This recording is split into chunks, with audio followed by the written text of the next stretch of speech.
नमस्कार। आज हम बात करेंगे महाप्रभु जगन्नाथ जी के श्री मंदिर का चौथा दरवाज़ा, जो चारों दरवाजे खुल गए उसके बारे में। उसी श्री मंदिर के रत्न भंडार की ऑडिटरी होगी जो, उसके बारे में बात करेंगे। ये क्यों विशेष हो जाता है? क्योंकि इस बार उसका सेकेंड चैम्बर भी खुलने वाला है, जो कि इसके पहले 1978 में खुला था। सनातन धर्म के ऑन गोइंग कंट्रोवर्सीज के बारे में बात करेंगे और सबसे प्रमुख कल्कि मूवी, जो कि कल्कि 2898 AD के नाम से रिलीज हुई है, उसकी क्या प्रासंगिकता है मालिका से या वर्तमान समय से, उसके बारे में बात करेंगे। तो सबसे पहले जो 13 दिन के पक्ष में कुछ नहीं हो रहा है, ये बार बार मैसेज कर रहे हैं, वो या तो घर में बैठे हैं, घर से निकलते नहीं, या पेपर नहीं पढ़ते, या न्यूज़ देखते हैं तो सेलेक्टिव न्यूज़ देखते हैं। आप एक इंस्टाग्राम में पेज है भविष्य मालिका हिंदी, उसे जाके फॉलो कीजिए, वहाँ जाके स्टोरी रोज देखिए कीजिए क्या हो रहे हैं। इसी 13 दिन के पक्ष में बहुत बड़ा आतंकी हमला हुआ रूस में। इसी 13 दिन के पक्ष में जल प्रलय कितना हो रहा है आप देख रहे हैं, आगे भी देखेंगे, और बहुत कुछ हो रहा है। हम क्या बताएं, जैसे कई लोग बोल रहे हैं ऊपर से, आप जो बोले 23 जात 24 जात पृथ्वी हुई, उल्कापात नहीं हुआ। आप जाके देखिए बड़ा बड़ा उल्कापात हुआ है, हम डिस्क्रिप्शन में लिंक दे देंगे। और जो बोले 13 दिन के पक्ष में कुछ नहीं हो रहा है, दिल्ली में बारिश पिछले 22 सालों की रिकॉर्ड तोड़ दी है। पहली ही बारिश में हिमाचल में भूस्खलन होने लग गया है। गुजरात मुंबई जैसे शहर जलमग्न हो गए हैं। इसी 13 दिन के पक्ष में अफगानिस्तान के तालिबानियों ने डूरंड लाइन को लेकर पाकिस्तान को वार्निंग दी है। इसी 13 दिन के पक्ष में लाल सागर में हूती विद्रोहियों ने इजरायली जहाज पे हमला किया है। आगे देखिए इसका क्या परिणाम होगा। और इसी 13 दिन के पक्ष में लेबनान और इजराइल का भीषण युद्ध होने वाला है, ये न्यूज़ में अभी से आ गया है। अभी वही बात बता रहा हूँ जो 28 जून 2024 तक मुझे पता है। आगे 13 दिन का पक्ष है। शास्त्रों के अनुसार भी 13 दिन का पक्ष जब लगता है तो उसके नेक्स्ट 8 मंथ तक उसका प्रभाव रहता है। सारी चीज़ें 13 दिन में नहीं हो जाएंगी, 8 मंथ तक आप वेट कीजिए। और मैं बोला वेट नहीं कीजिए, धर्म के शरण में आ जाइए। मांसाहार, दुराचार, व्यभिचार, शराब छोड़ के धर्म की शरण में आ जाइए, बाद में पछताने के सिवाय कुछ नहीं मिलेगा। तो आप क्या करेंगे, भविष्य मालिका हिंदी इंस्टाग्राम पेज पे जाके देखेंगे क्या चल रहा है, आपको पता चल जाएगा। आपके घर में ही जब आकर उल्का गिरेगा या फिर आपके घर में ही जब बाढ़ आएगा तभी सब चीज़ सत्य होगी, ऐसा कुछ नहीं है। उसके लिए दिमाग होना चाहिए। मालिका में लिखा गया है कि चेता भक्त मोर चेता रे रहिबे बिहनता पुरुष मला, यानी जो मेरे चेतुआ भक्त होंगे, जो इस चीज़ की जानकारी रखेंगे, उन्हीं को समझ में आएगा। बाकी आराम से लेटे रहेंगे, युग भी परिवर्तन हो जाएगा, मृत्यु को भी प्राप्त हो जाएंगे। जिनको समझ में नहीं आएगा, जो समय रहते नहीं चेतेंगे, उनके लिए विनाश ही विनाश है, और जो भक्त है उसके लिए कोई डर की बात नहीं है। इसी के बारे में आगे बात करेंगे कि भक्त के लिए क्यों डर की बात नहीं है। भक्त खुशी होंगे, दुष्टों का दुख देख के, ये मालिका में लिखा है। सबसे पहले बीजेपी गवर्नमेंट जो उड़ीसा में नई आई है, उसने सबसे पहले क्या किया कि आते ही श्री मंदिर के चारों द्वार को उन्होंने खुलवा दिया। ये 4 द्वार कौन से हैं? पूर्व, पश्चिम, उत्तर और दक्षिण द्वार। अब इनकी क्या सिग्निफिकेंस है वो जान लीजिए। सबसे पहले आता है पूर्व द्वार, उसे सिंह द्वार बोला जाता है, जो कि धर्म द्वार है, धर्म का प्रतीक है। दूसरा है पश्चिम द्वार, जिसे व्याघ्र द्वार कहते हैं, ये काम का प्रतीक है, कामना का प्रतीक है, वांछा आकांक्षा का प्रतीक है। तीसरा है हस्ती द्वार, हस्ती यानी हाथी, ये मोक्ष का प्रतीक है। और चौथा द्वार है अश्व द्वार, जो कि अर्थ का प्रतीक है, अश्व यानी घोड़ा। इस प्रकार से जगन्नाथ संस्कृति में इन चारों द्वारों का सिग्निफिकेंस है, प्रासंगिकता है, विशेषता है। अब चुनाव जीतने के लिए इन्होंने अपने मैनिफेस्टो में चुनाव जीतते ही 4 द्वार खोलने की घोषणा कर दी थी, और इन्होंने किया भी। लेकिन हुआ क्या? कियोस। सब लोग घुसने लग गए, कोई बेहोश हो गिरने लग गया, चारों तरफ से अंदर घुसने लग गए। किसी को समझ में नहीं आया क्या करें। तो प्रशासन को समझ में नहीं आया था इतना दिन से क्यों बंद है। कोविड के समय से बंद था सब द्वार, तो ये खोल दिया गया फिलहाल। और आप पूछेंगे ये अच्छा संकेत है या बुरा, तो मालिका के अनुसार ये बहुत ही शुभ संकेत है। हाड़ीदास जी अपनी मालिका में लिखते हैं कि भक्तन का मुँह रे हंस, एक कोटेशन है कि जब ये चौथा द्वार खुलेगा, 3 द्वार तो थे ही, ये चौथा द्वार जब खुलेगा उस समय दुष्टों का पतन होगा, विधर्मियों का पतन होगा, अधर्मियों का पतन होगा। और ये सब पतन देखते हुए, ये सब विनाश देखते हुए भक्तों के मुख में हंसी आएगी, उनके चेहरे पे स्माइल आएगी, ये लिखा गया है। और मालिका की ही माने तो आगे चल के पंचम द्वार भी खुलेगा। मीन शनि योग चलता रहेगा, पंचम द्वार खुलेगा। है तो वहाँ 4 द्वार। अब ये पंचम द्वार हमारे हृदय का द्वार है, या उनका कोई क्रिप्टिक संकेत है जिसको डिकोड करना चाहिए। क्या लिखा है मालिका में कि सबू 5 समय जीव तेबे से पंचम द्वार खुली से काले मीन शनि चली थी नासिब काल है, यानी उस समय मीन शनि योग चलता रहेगा। तो फिलहाल अभी की बात करते हैं। अभी जो ये 4 द्वार खुला है, आपको जान लेना चाहिए। इस वीडियो या किसी भी वीडियो को बनाने के पहले हम उसमें डीप रिसर्च करते हैं, जगन्नाथ संस्कृति क्या कहती है, फिर उसके बाद हिंदू टेक्स्ट क्या कहते हैं, क्योंकि जगन्नाथ संस्कृति बहुत ही ज़्यादा विस्तृत है। इसके बारे में उड़िया लोग से बात करना पड़ता है, पुजारी लोग से बात करना पड़ता है। आपको फन फैक्ट बताता हूँ कि जब हम मालिका का रिसर्च कर रहे थे शुरू में, तो मैं जगन्नाथपुरी मंदिर गया और वहाँ एक पंडा जी मिले जो पूजा करवाए, प्रसाद वसाद जो भी चढ़वाए। छोड़िए, कई भ्रष्टाचार भी हुआ, लेकिन उसके बारे में बाद में बात करेंगे। तो उनसे हमने पूछा कि क्या आप भविष्य मालिका जानते हैं? तो बोले क्या? बोला भविष्य मालिका जानते हैं? बोलते हाँ हाँ जानता हूँ। अब उनको पूजा कराना था उनको, तो बोला अच्छा बताओ क्या है? तो बोलते वो उत्तर तरफ है। तो मैं बोला ठीक है। मैं बोला एक तो किताब है जिसमें भविष्य लिखी है। तो बोलते नहीं, मेरे को नहीं पता। तो वहाँ के पंडों को नहीं पता, वहाँ के सेवायतों को कुछ को, सबको तो नहीं, कुछ को नहीं पता, या हो सकता है बाहर का व्यक्ति पंडा बता रहा हो, जैसा भी है। तो जगन्नाथ संस्कृति बहुत विस्तृत है। हमको आपको बताने के लिए बहुत ज़्यादा डीप रिसर्च करना पड़ता है। जितना रिसर्च हमारे हैसियत में है उतना करना पड़ता है। डीप भी उसको नहीं बोल सकते ज़्यादा। लेकिन आप लोग जो बोलते हो इतना लेट क्यों होता है, तो यही रिसर्च करना पड़ता है कि कल जाके वैसे भी धर्मी जैसे वो यूट्यूबर है, ऐसे लोग सवाल ना खड़ा कर दें हमारे सामने। अब यहाँ पर ये बात खड़ी होती है कि क्या मालिका असत्य है?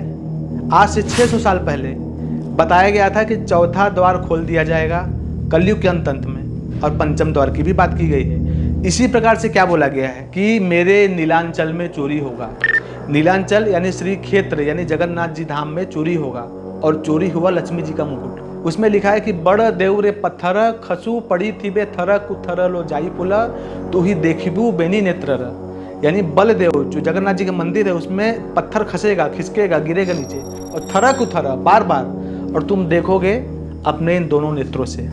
और क्या लिखा है? रत्न चंदुआरे मोर लागिपा अन्नल ग्रुद्ध पक्षी बसी बे जे अरुण स्तंभर निशा काले है नीलांचल चोरी है बे बारे है। यानी मेरे रत्न चंदुआ में, जो जगन्नाथ जी के ऊपर जो लगा रहता है सोने का, रत्न चंदुआ में आग लगेगा। अन्नल यानी आग लगेगा, जो कि लग चुका है कलयुग के अंत में। ग्रुद्ध पक्षी बसीबे जे अरुण स्तंभर, अरुण स्तंभ जो श्री जगन्नाथ जी मंदिर जी के सामने अरुण स्तंभ, उसका समय ही नहीं पता कितना पुराना है, कार्बन डेटिंग वाले फेल हो गए। वहाँ गिरध पक्षी अंतिम में बैठेगा, समझ लेना कलयुग का अंत हो जाएगा। गिरध पक्षी बैठ चुका है, फोटो भी अवेलेबल है। फिर क्या लिखा है? निशा काले जे नीलांचलु चोरी है बे पारे जी। निशा काल यानी रात में क्या होगा? नीलांचल में चोरी होगा। लक्ष्मी जी का स्वर्ण मुकुट चोरी हो चुका है। मालिका की एक एक बातें अक्षरशः सत्य साबित हुई हैं। और क्या लिखा है कि मेरे जो सेवायत हैं, जो मेरे पुजारी हैं, वो धर्म में नहीं रहेंगे, अनियमितता करने लगेंगे। 2015 का जो ब्रह्म विभ्राट हुआ था वो किसी से नहीं छुपा है। ब्रह्म विभ्राट हो चुका है, प्रसाद विभ्राट हो चुका है, नीति विभ्राट हो चुका है, सारी चीजें हो चुकी हैं। भक्तों को ढकेल रहे हैं, पैसा नहीं है तो दर्शन नहीं करा रहे हैं, जिसके पास पैसा है वीआईपी दर्शन हो रहा है। कलयुग गीता, इसके बारे में पूरा विस्तार से लिखा गया है। मैं आपको कोटेशन बताता हूँ, आप लोग समझिएगा, फिर मैं आप साथ में डिकोड करेंगे। कि मोही नीलांचल छाड़ी जीबी हो अर्जुना मोर भंडार घरे थिबे जेते धना ताही रे कलंकी लागी जीबे क्षय होई मोर सेवक बाट रे न थई बहु अन्याय करी अर्जीबे धन ताहार ताहंकु दुख न होई बमोचना खाई को न मिलब किछि न अंटिब मोर बड़ पंडन को अन्न ना मिलिब मोर बड़ देवर खसिब पत्थर, जो पत्थर गिरने को बोल रहा हूँ, और श्री क्षेत्र राजा न मोर न से भी पयर राजा जीबे नाना दुख पाई बटी से ही तांकु मान न करीबे अन्न राजा के ही। ये एक पूरा कोटेशन है, मैं आपको बता दिया एज इट इज। इसकी व्याख्या बताता हूँ। तो सबसे पहले श्री कृष्ण जी अर्जुन को बोल रहे हैं कि मैं नीलांचल छोड़ूंगा। मोही नीलांचल छाड़ी जीबी हो अर्जुना, मैं नीलांचल छोड़ दूंगा। नीलांचल यानी पूरी जगन्नाथ जी का मंदिर, उसको श्री क्षेत्र धाम भी बोला गया है। और मोर भंडार घरे थिबे जेते धन, मेरे भंडार, जो रत्न भंडार की बात कर रहा हूँ, जो टाइटल में बोला हूँ रत्न भंडार, मोर भंडार घरे थिबे जेते धन, मेरा भंडार घर में जितने भी धन रहेंगे, ताही रे कलंकी लागी जीबे क्षय हुई, उसमें कली लग जाएगा और वो क्षय हो जाएगा। पिछले कई वर्षों से रत्न भंडार की चाबी ही मिसिंग है। जब बहुत ज्यादा विरोध किए वहां के लोग, तो नकली चाबी से खोली गई नवीन पटनायक जी के शासन में, और उसमें भी उसका हर साल इन्वेंट्री होने की बात की गई थी कि कितना कौन दान दिया। जिस समय जगन्नाथ जी का मंदिर बना था उस समय से लेकर अभी तक पूरे राज्य के राजा लोग वहां पता नहीं क्या क्या दान दिए हैं। जैसे मैं आपको बता रहा हूँ, सोना पयर बोलते हैं, जो जगन्नाथ जी की जो मूर्ति है, जो ऐसे हाथ के रहते हैं, बड़ी बड़ी आंख वाला, उनका सोने का पाँव सोना पयर बोला गया है। सोने का उनका हस्त जो रहता है, उनकी सोने के मुकुट, बहुत कुछ दान दिया गया, लेकिन उसका ऑडिट नहीं हो पा रहा है, उसकी इन्वेंट्री नहीं हो पा रही है, और हुई भी तो पहला ही चेंबर खोला गया है। इसका जो दूसरा चेंबर है अभी भी नहीं खोला गया है, 1978 के बाद अभी तक नहीं खोला गया है। कई लोग बता रहे हैं वहाँ पानी वहाँ से टपक रहा है, बहुत कुछ है। तो वही लिखाया गया है कि मोर भंडार घरे थिबे जेते धन ताही रे कलंकी लागी जीबे क्षय होई। कई लोग सरकार पे वहाँ रत्न भंडार के चोरी का आरोप भी लगाते हैं। फिर आगे मोर सेवक बाट रे न थई, यानी जो मेरे सेवक रहेंगे वो धर्म बाट में नहीं रहेंगे, अपने मनमानी करने लगेंगे, पैसा उनको ज्यादा प्रिय होने लगेगा। फिर आगे क्या लिखा है कि बहु अन्याय करी अर्जिबे धन ताहर ताहम को दुख न होइबा मोचन। वो लोग बहुत अन्याय करके धन अर्जन करेंगे, बहुत दुर्नीति करके पैसे कमाने में लग जाएंगे, लेकिन उससे उनका दुख मोचन नहीं होगा, उससे उनका दुख समाप्त नहीं होगा, क्योंकि महाप्रभु जगन्नाथ जी को जो धोखा दे रहा है उसका क्या ही कल्याण होगा। फिर आगे क्या लिखा है, खाई बा को न मिलीबा किछि न अंटिबा मोर बड़ पंडन को अन्न न मिलीबा, यानी जो मेरे मुख्य जो बड़ पंडा रहेंगे उनको अन्न नहीं मिलेगा आगे समय में। फिर क्या लिखा है कि मोर बड़देव रे खसीबा पत्थर श्री क्षेत्र राजन मोर न से भी पयर। एक लाइन में बता देता हूं कि मेरे बलदेव से, मेरे मंदिर से पत्थर खसेगा, बार बार गिरेगा, और श्री क्षेत्र के जो राजा हैं वो मेरा न से भी पयर, मेरा पाद सेवन नहीं करेंगे, मेरा सेवा नहीं करेंगे। पयर यानी चरण, मेरी चरण सेवा नहीं करेंगे। अभी जो ठाकुर श्री श्री दिव्य सिंह देव जी हैं वो भुवनेश्वर में जाकर रहते हैं, उनके बिजनेस है होटल का, वो ओकेशनली आ पाते हैं यहाँ पर, जैसे श्री मंदिर का हो गया रथ यात्रा, कभी कभी आ पाते हैं, यहाँ नहीं आ पाते, इसमें लिखा गया कि नहीं करेंगे। अब पत्थर की बात करते हैं, आपसे बताता हूँ। मालिका के अनुसार श्री मंदिर से पत्थर गिरना और कलयुग का अंत, ये दोनों आपस में इंटरकनेक्टेड है। कैसे? पत्थर तो 1800 सन से गिर रहा है वहां पर, लेकिन जब अमला बेढ़ा से, जो सबसे ऊपर प्राचीर है, उसको बोलते हैं दधी नौती, मालिका में ये भी लिखा है कि दधी नौती से जब पत्थर गिरेगा तो उड़ीसा रे पड़ीबा दुर्गति, उड़ीसा की दुर्गति चालू हो जाएगी। ये भी हो चुका था। उसके बाद और कई बार पत्थर गिरा है, लेकिन एक विशेष बात है कि जब भी पत्थर गिरा है, 1 टन का पत्थर गिरा है, 5 टन का पत्थर गिरा है, लेकिन एक भी भक्त के ऊपर नहीं गिरा है, एक भी भक्त को कष्ट नहीं हुआ है, बस गिरा है, धम्म से आवाज आई है। कई बार तो बताते हैं ऐसा पत्थर गिरा है, नाट्य मंदिर से पत्थर गिरा है कि पता ही नहीं चल पाता कि कहाँ से गिरा है। टूटता है तो पता चलता है ना, ये चीज टूटा है तो गिरा है, कई बार ये भी नहीं पता चल पाया कि कहाँ से गिरा है। सबसे पहला पत्थर गिरना जो डॉक्यूमेंटेड है वो 9 जुलाई 1875 को है। उसके बाद भी कई बार पत्थर गिरे हैं, लेकिन दधी नौती से जो गिरा है सबसे ऊपर से वो विशेष है, और अमला बेढ़ा से जो पत्थर गिरा है वो विशेष है। मालिका में क्या लिखा है कि अमला बेढ़ारू एक पत्थर खसीबा 23 बरस कलयुग छाड़ी जीबा, यानी अमला बेढ़ा जिसकी मैं बात कर रहा हूँ, दधी नौती नहीं, अमला बेढ़ा स्थान है ऊपर, वहां से जब पत्थर गिरेगा तो उसके 23 वर्ष गिरना कली छाड़ जाएगा, कली छोड़ जाएगा। तो अमला बेढ़ा से डॉक्यूमेंटेड जो डेट है वो है 16 जून 1990 को बिगेस्ट स्टोन, सबसे बड़ा आज तक का जो पत्थर गिरा है, 5 टन का पत्थर गिरा है, 5000 किलो का पत्थर गिरा है। कब गिरा है? 16 जून 1990। उससे 23 वर्ष जोड़ लीजिए, 16 जून 2013। इस समय कलयुग छोड़ देना चाहिए, लेकिन यहाँ 2013 बहुत ही विशेष बात है। उसके बाद 2014 में मोदी जी राज्य में आए, कमल खिला, ये भी सत्युग की एक निशानी बताई गई थी मालिका में। ऐसे एक नहीं, तमाम एविडेंसेस हैं जो हमको सोचने पे मजबूर कर देते हैं कि मालिका 100% सही है। जरूरत है तो हमको सही डिकोड करने की, सही विद्वान सही गुरु के चरण में जाने की। उसमें भी अगर प्रभु जी की कृपा है तो बिना इसके भी आपको सारी चीजें समझ में आ जाएगी। त्रिसंध्या कीजिए आप लोग, माधव महाप्रभु जी के शरण में जाइए। अब मामले को थोड़ा लाइट करते हुए कल की 2898 AD मूवी के बारे में बात कर लेते हैं। हमने तो मूवी नहीं देखी, ट्रेलर देखा है, और जैसा यूजर्स ने बताया है कि हाफ के बाद बहुत अच्छी मूवी थी, लेकिन ट्रेलर से हमको समझ में ये आ रहा है कि उसमें क्या बताया गया है। कल्कि जी आ गए हैं, अश्वत्थामा हैं, उनको गाइड कर रहे हैं, और अश्वत्थामा को इसमें जिंदा बता रहे हैं। मालिका के अनुसार अश्वत्थामा जी का जन्म जर्मनी में हुआ है। जायफुल मालिका अश्वत्थामा जर्मनी रे जन्म लभिची अति गुप्त रे जायफुल वीर समर रे ताकू पारे, यानी अश्वत्थामा ने जर्मनी में जन्म लिया है और समर में उस वीर का कोई पार नहीं पा पाएगा। अब आप लोग आर्गुमेंट करते हो कि वो तो चिरंजीवी हैं।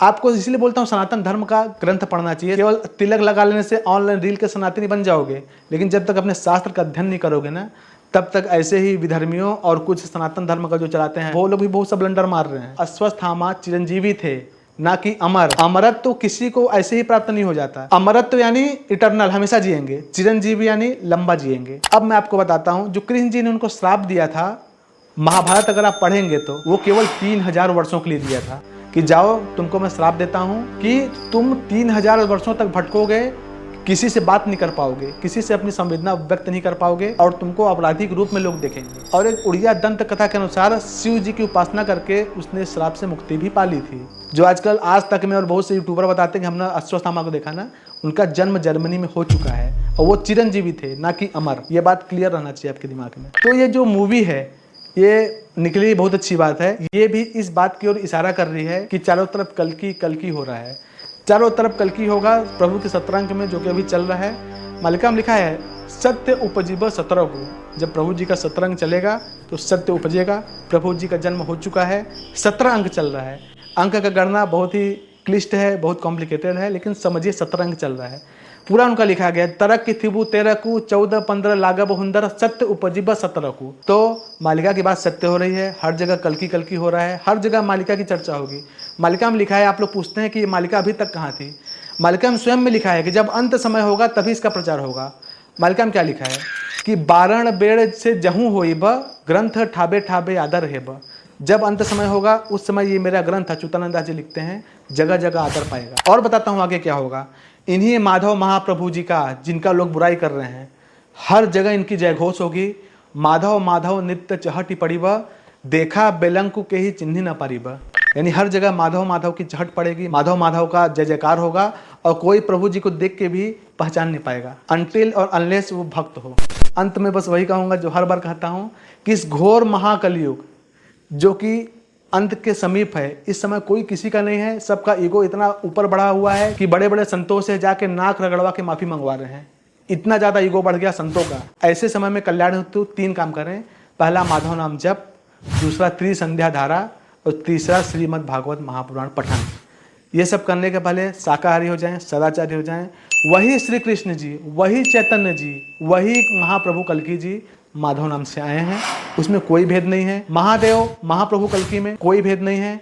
जो इन दोनों में भेद करता है वो वैष्णव नहीं है और वो रौरव महारौरव नरक का, जो कि अल्टीमेट नरक है, उसका भागी होता है। केवल प्रभु की शरणागति ही कल्याण देगी। आप जिसको भी मानते हो, सत्य प्रेम दया क्षमा और शांति की राह पे चलेंगे तो आपकी अवश्य रक्षा होगी। अभी भी जो धर्म के रास्ते पे आ जाएगा उसका इंडिविजुअली कल्याण होगा। युग तो परिवर्तन होके ही रहेगा।